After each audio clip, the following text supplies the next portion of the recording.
Assalamualaikum warahmatullahi wabarakatuh.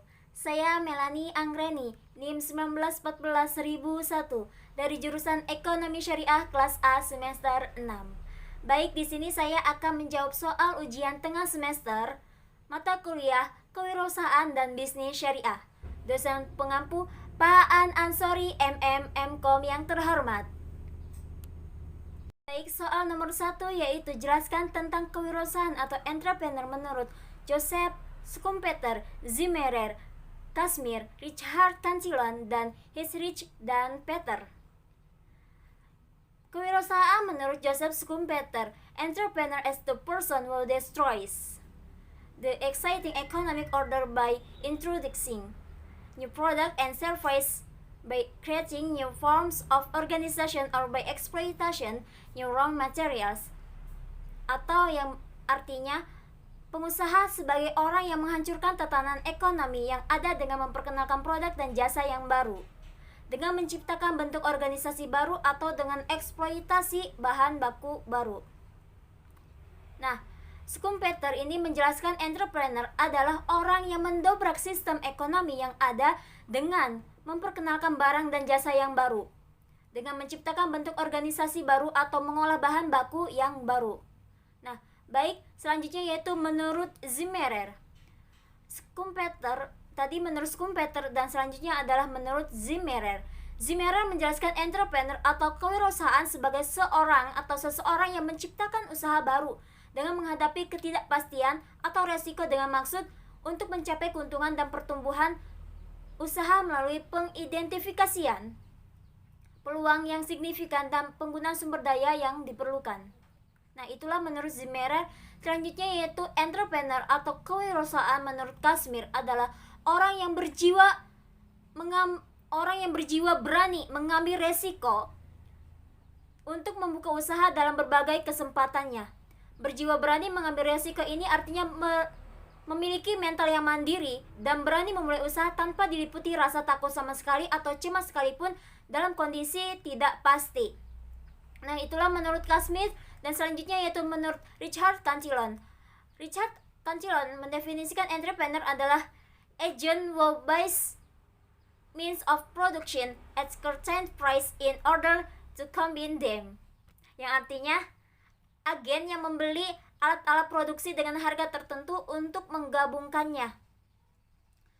Nah, selanjutnya yaitu menurut Heinrich dan Peter. Heinrich dan Peter ini memaparkan kewirausahaan adalah proses menciptakan sesuatu yang lain atau sesuatu yang baru dengan menggunakan waktu dan kegiatan disertai modal dan resiko sosialnya. Selain itu, resiko apalagi resiko fisik dan keuangan dan menerima imbalan dalam bentuk uang kepuasan serta kebebasan pribadi.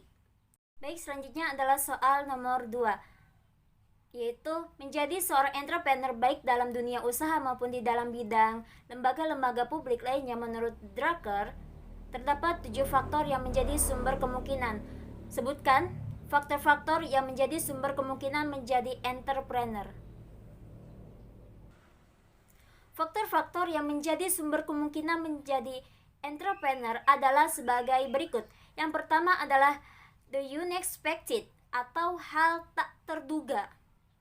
Drucker mengambil contoh mengenai hal yang tak terduga tersebut dari perkembangan televisi di Jepang. Awalnya, Toshiba berpendapat bahwa masyarakat Jepang belum memerlukan adanya televisi karena belum merupakan kebutuhan primer dan mahal. Berbeda dengan Toshiba, maka Panasonic berpendapat lain melalui penjualan door to door dan strategi promosi lainnya, maka bisnis televisi yang dipelopori Panasonic berkembang sangat pesat sebagai jawaban terhadap hal yang tak terduga lebih dahulu. Nah, yang kedua yaitu ketidaksesuaian dalam kenyataan. Sebagai contoh, hobi bersepeda dianggap kurang tepat dengan kemajuan teknologi transportasi yang serba cepat. Namun, ternyata gerakan penyelamatan manusia dari polusi dan pemanasan global, maka terdapat kecenderungan menggunakan alat transportasi yang tidak polutan dan bahkan bermanfaat bagi kesehatan, yaitu contohnya sepeda. Di beberapa negara Eropa bahkan telah disediakan jalur-jalur khusus untuk bersepeda. dan pada saat-saat tertentu dilarang menggunakan kendaraan bermotor atau yang dikenal dengan istilah Car Free Day. Tren ini di Indonesia mulai diterapkan di kota-kota besar di Indonesia seperti Jakarta, Bandung, Surabaya, Medan, dengan menerapkan hari tertentu dan pada waktu-waktu tertentu saja, biasanya di hari Minggu tuh ya. Melarang kendaraan bermotor untuk melintas di jalan protokol. Fenomena ini dapat menciptakan entrepreneur dengan membuat sepeda-sepeda yang lebih efisien dan terjangkau harganya. Nah, baik. Yang ketiga adalah invensi berdasarkan kebutuhan. Sebagai contoh, misalnya kemajuan fotografi serta alat-alat fotografi yang dahulunya ini dianggap sebagai sebuah luxury atau kemewahan. Nah, namun sesuai dengan perkembangan teknologi dan kemakmuran hidup manusia dengan melakukan tourism dan traveling maupun untuk kebutuhan lainnya, maka kebutuhan akan fotografi ini semakin meningkat sehingga muncul entrepreneur-entrepreneur yang bergerak dalam bidang usaha ini dengan berbagai produk fotografi seperti Canon, Nikon, Fuji, Kodak, Sony, dan lain-lain. Nah, yang keempat adalah perubahan di dalam struktur industri. Perubahan di dalam struktur industri ini yang berkembang akan melahirkan entrepreneur-entrepreneur baru. Misalnya dahulu ketika kopi yang dikenal adalah kopi Arabica, kopi Robusta, kopi Toraja, kopi Lampung, kopi Sidikalang, kopi Gayo, maka dewasa ini dikenal dengan kopi luwak yang merupakan kopi yang berasal dari pengolahan makanan yang dilakukan binatang luwak. Sehingga pada saat ini entrepreneur menangkap peluang usaha dengan memelihara binatang luwak untuk mendapatkan biji kopi dengan lezat cita rasanya. Nah, baik, yang kelima adalah perubahan di dalam demokrasi. Jika masyarakat sebelumnya melihat pendidikan tinggi atau universitas sebagai simbol sosial di dalam masyarakat, maka saat ini masyarakat sudah melihat perguruan tinggi sebagai pembinaan entrepreneur karena mengembangkan riset terkait dengan entrepreneurship. Nah, yang keenam yaitu perubahan persepsi dan arti. Sebagai contoh misalnya mengenai persepsi air minum merek Aqua. Ketika pada awal Aqua diluncurkan, persepsi masyarakat skeptis karena menjual air yang tidak ada harganya. Namun demikian persepsi masyarakat kemudian berubah betapa air putih ini sangat tepat untuk pemeliharaan kesehatan kita. Entrepreneur menjajakan Aqua sebagai minuman yang bergengsi kemudian menjadi invensi dengan melahirkan banyak inventor-inventor lainnya dalam penyediaan air putih yang sekarang berdifferensiasi dengan menamakan air mineral. Baik, yang ketujuh yaitu ilmu pengetahuan. Ilmu pengetahuan baru yang lahir dewasa ini ada yang sifatnya scientific dan non-scientific. Sebagai contoh misalnya dalam bidang kesehatan. Dewasa ini para ahli dalam bidang kesehatan berlomba-lomba mencari dan memproduksi berbagai jenis obat baru berdasarkan penelitian-penelitian. Nah, penelitian tersebut berkesinambungan apabila jika penyakit yang dianggap baru belum ditemukan obatnya. Baik, selanjutnya adalah soal nomor 3. Entrepreneurship atau kewirausahaan terdapat dua pendekatan sebagaimana dijelaskan Beringer dan Ireland, sebutkan dan secara mikro dan makronya. Nah, baik, di sini ada pendekatan secara makronya. Pendekatan secara makro menjabarkan faktor-faktor yang mempengaruhi sukses gagalnya suatu entrepreneurship. Faktor-faktor ini pada umumnya merupakan kondisi eksternal yang berada di luar kontrol seorang entrepreneur. Dalam hal ini terdapat tiga aliran dalam pendekatan makro. Yang pertama yaitu aliran pemikiran lingkungan. Dalam aliran pemikiran lingkungan ini berkaitan dengan faktor eksternal. Ini misalnya lingkungan sosial politik yang mempengaruhi pengembangan entrepreneurship dan kelompok sosial seperti teman dan kerabat yang mempengaruhi keinginan untuk menjadi entrepreneur. Nah, yang kedua yaitu aliran pemikiran finansial atau kapital. Dalam aliran pemikiran finansial ini atau kapital adalah proses pencarian kapital atau modal. Aliran pemikiran ini memandang keseluruhan aktivitas perusahaan dari sudut pandang manajemen finansial atau keuangannya. Nah, Yang ketiga yaitu aliran pemikiran displacement. Aliran ini berfokus pada fenomena kelompok. Seorang individu dipandang tidak akan mendirikan usaha kecuali individu tersebut dihambat untuk melakukan aktivitas lain.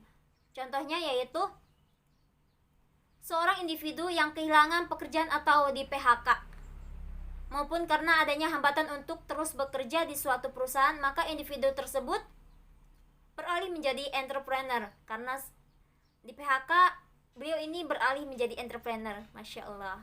Nah, selanjutnya yaitu pendekatan secara mikro. Pendekatan mikro ini mengevaluasi faktor-faktor spesifik pada entrepreneurship.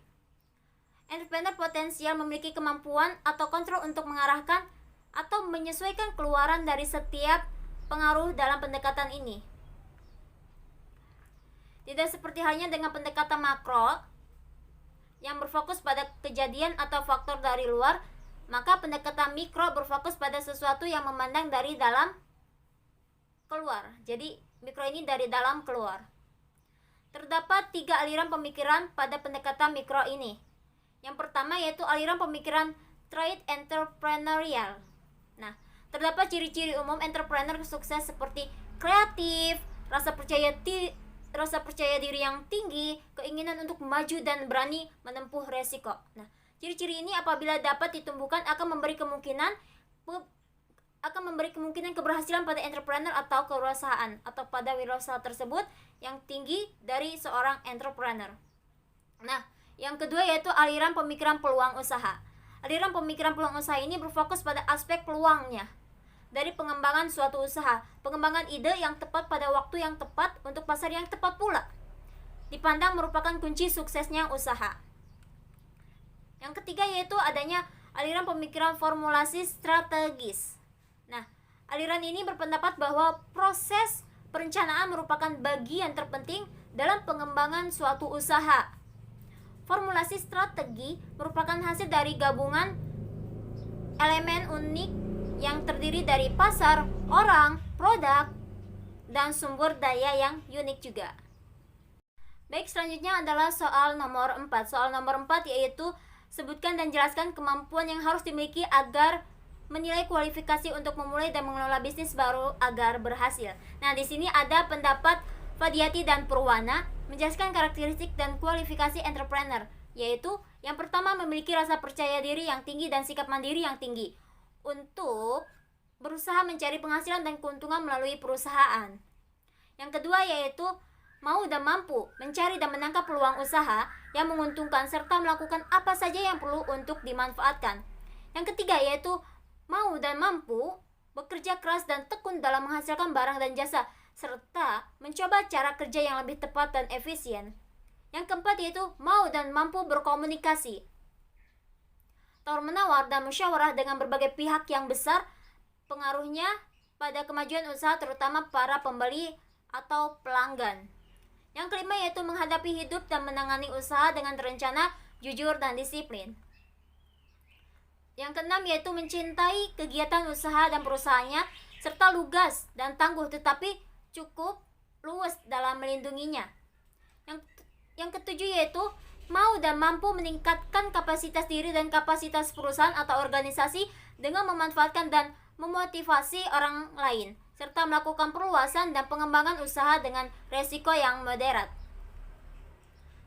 Yang kedelapan yaitu berusaha mengenal dan mengendalikan lingkungan serta menggalang kerjasama yang saling menguntungkan dengan berbagai pihak yang berkepentingan. Yang kesembilan yaitu berpikir dan bertindak strategis dan adaptif. Berpikir dan bertindak strategis dan adaptif terhadap perubahan dalam berusaha mencari peluang manfaat termasuk yang mengandung resiko besar dan dalam mengatasi berbagai masalah. Yang ke-10 yaitu selalu berusaha untuk mendapatkan manfaat berbagai keunggulan dalam memuaskan pengguna jasa. Yang ke-11 yaitu berusaha mengenal dan mengendalikan kekuatan dan kelemahan lembaga serta meningkatkan kemampuan dengan sistem pengendalian intern. Yang ke-12 yaitu selalu berusaha meningkatkan kemampuan dan ketangguhan terutama dengan pembinaan, motivasi dan semangat kerja serta pemupukan permodalan. Yang ke-13 yaitu berani mengambil resiko, serta mampu memperhitungkan dan berusaha menghindarinya. Yang ke-14 yaitu selalu berupaya mencapai dan menghasilkan karya bakti yang lebih baik untuk pengguna jasa, pemilik, pemasok, dan juga tenaga kerja, masyarakat, bangsa, dan negara. Yang ke-15 yaitu antisipasi terhadap perubahan, akomodatif terhadap lingkungan. Yang ke-16 yaitu kreatif, mencari dan menciptakan peluang, meningkatkan produktivitas dan efisiensi. Yang ke-17 yaitu selalu berusaha meningkatkan keunggulan dan citra lembaga melalui investasi baru di berbagai bidang. Nah, baik, selanjutnya adalah soal nomor 5. Soal nomor 5, sebutkan dan jelaskan tentang organisasi retail atau retail organization dan bentuk-bentuknya. Organisasi retail atau retail organization dapat berbentuk yang pertama yaitu corporate chains. Bentuk organisasi retail yang terdiri dari 2 gerai atau lebih yang umumnya dimiliki dan dikontrol sendiri. Menjual produk yang sama, dikirim dari kantor pusat dan mungkin menggunakan motif arsitektur yang seragam. Yang kedua yaitu voluntary chain. Voluntary chain, bentuk organisasi retail yang terdiri atas kelompok pedagang retail dan retail dalam pembelian besar dan barang dagangan umum. Yang ketiga yaitu retail kooperatif, bentuk organisasi retail yang terdiri atas kelompok pedagang retail yang membentuk sebuah organisasi pembelian terpusat dan melakukan promosi bersama. Yang keempat yaitu consumer kooperatif, bentuk organisasi retail yang merupakan toko retail yang dimiliki oleh para konsumen. Dengan menghimpun modal bersama, mereka juga bisa membangun pabrik sendiri untuk dijual pada toko koperasi konsumsi ini. Nah, yang kelima yaitu franchise organization. Bentuk organisasi retail ini merupakan organisasi yang memperoleh hak guna paten dari franchisor untuk menjual produk sesuai dengan petunjuk dan peraturan serta kondisi yang telah ditetapkan. Yang keenam yaitu merchandising conglomerates. Bentuk organisasi retail merupakan bentuk bebas dari perusahaan yang mengkombinasikan beberapa lini pedagang retail yang terdiversifikasi di bawah satu kepemimpinan dan mengintegrasikan fungsi-fungsi distribusi dan manajemennya. Soal nomor 6 yaitu sebutkan dan jelaskan tujuan menyusun perencanaan usaha. Dijelaskan menurut Alma pada tahun 2009, yaitu terkait dengan tujuan menyusun perencanaan usaha dijelaskan oleh Alma pada tahun 2009 adalah yang pertama, menyatakan bahwa Anda sebagai pemilik dan pemegang inisiatif dalam membuka usaha baru. Anda yakin akan keberhasilan usaha tersebut dan Anda juga harus meyakinkan pihak lain tidak akan mengalami kerugian apabila melakukan kerjasama tersebut. Dengan adanya bantuan kerjasama dari berbagai pihak, maka diharapkan usaha akan maju dengan pesat. Bantuan yang diharapkan itu antara lain pinjaman melalui bank atau pinjaman melalui pihak-pihak lain. Nah, yang kedua yaitu mengatur dan membentuk kerjasama dengan pihak-pihak lainnya juga atau bahan usaha yang lain yang sudah ada dan saling menguntungkan. Misalnya dari produsen yang dapat diharapkan memasok barang buat usaha ataupun perusahaan-perusahaan yang lebih besar memberi pekerjaan atau kontrak yang dapat dikerjakan oleh perusahaan Anda. Nah, yang ketiga yaitu rencana usaha juga dapat mengundang orang-orang tertentu yang potensial atau mempunyai keahlian untuk bergabung bekerja sama. Mungkin saja Anda memerlukan orang-orang yang mempunyai kemampuan untuk menduduki posisi kunci dalam usaha Anda, namun tetap waspada dan berhati-hati menerima orang-orang tertentu yang dapat saja menjerumuskan usaha Anda tersebut. Nah, yang keempat yaitu rencana usaha juga berguna untuk melakukan merger atau akuisisi. Misalnya jika Anda menjual usaha Anda kepada pihak lain, maka pihak lain tersebut harus membaca rencana usaha Anda atau mungkin juga Anda ingin membeli usaha lain. Maka rencana usaha yang Anda susun tersebut dapat memberi keyakinan kepada pihak yang usahanya mau diakuisisi. Nah, yang kelima yaitu rencana usaha bertujuan untuk menjamin adanya fokus tujuan dari berbagai personil yang ada dalam perusahaan. Sebab perusahaan akan bertumbuh makin lama makin kompleks sehingga rencana usaha menjadi kompeten yang sangat penting bagi setiap pihak yang berkepentingan untuk tetap berpijak pada arah yang benar. Baik, selanjutnya adalah soal nomor 7. Soal nomor 7 yaitu mendirikan usaha atau bisnis tidak mungkin dilakukan tanpa ada perencanaan sebelumnya. Rencana usaha haruslah ada betapapun sederhananya dituliskan. Pendirian usaha atau bisnis tanpa rencana usaha merupakan suatu kegiatan usaha trial and error, dan pada hakikatnya merencanakan kegagalan. Nah, yang ditanyakan, sebutkan dan jelaskan 5 alasan mengapa diperlukan rencana usaha dalam mendirikan usaha. 5 alasan mengapa diperlukan rencana usaha dalam mendirikan usaha, yaitu yang pertama, rencana usaha merupakan blueprint yang akan diikuti dalam operasional usaha. Hal ini menolong entrepreneur untuk tetap kreatif dan konsentrasi pada tujuan yang telah ditetapkan. Yang kedua, yaitu rencana usaha merupakan alat untuk mencari dana atau modal usaha sehingga berhasil dalam menjalankan usaha. Yang ketiga, yaitu rencana usaha merupakan alat komunikasi untuk menarik minat dan perhatian orang lain. Pemasok konsumen penyandang dana. Melalui rencana usaha, pihak lain mengerti dan mengetahui tujuan dan operasional usaha yang akan dijalankannya. Yang keempat, yaitu rencana usaha membuat entrepreneur dapat mengetahui langkah-langkah praktis menghadapi persaingan, promosi sehingga lebih efektif. Dan yang kelima, yaitu rencana usaha membuat pengawasan lebih mudah dalam operasionalnya, apakah mengikuti atau sesuai dengan rencana atau tidak. Soal nomor 8, yaitu sebutkan dan jelaskan 3 jenis kategori umum jenis usaha.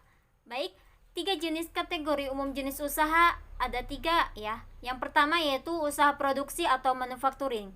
Usaha produksi adalah usaha yang terkait dengan mengubah bahan baku menjadi suatu produk.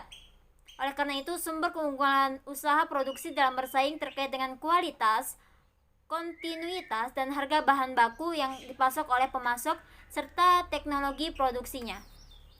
Nah, usaha produksi diklasifikasikan menjadi 2 tingkatan, yaitu primer dan sekunder. Produk primer mengacu pada penggalian sumber daya alam atau penggunaan sumber daya berada di dalam bumi. Sedangkan usaha produksi sekunder merupakan lanjutannya. Sebagai contoh, kayu gelondongan dibuat papan atau primer. Papan dibuat furnitur dan interior atau sekunder. Kapas dibuat benang atau tenun atau primer. Benang tenun dibuat kain songket yaitu sekunder, dan sebagainya. Dan yang kedua yaitu usaha perdagangan atau trading. Usaha perdagangan dapat dikelompokkan menjadi usaha retail dan distributor. Usaha retail adalah usaha yaitu dengan menjual barang atau jasa kepada konsumen akhir. Usaha retail ini merupakan mata rantai terakhir dalam penyaluran barang dari produsen sampai kepada tangan konsumen akhir.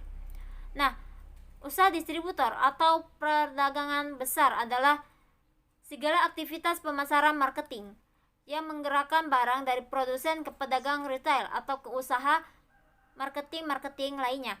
Dan yang ketiga yaitu usaha jasa atau service. Usaha jasa terkait dengan usaha yang mengandalkan pada sumber daya manusia sebagai keunggulan bersaing. Soal nomor 9. Sebutkan dan jelaskan kemampuan seseorang yang menjadi objek kewirausahaan menurut Superman Sumahamidzala. Baik, menurut Superman Sumahamidzala, kemampuan seseorang yang menjadi objek kewirausahaan meliputi yang pertama, kemampuan merumuskan tujuan hidup atau usaha.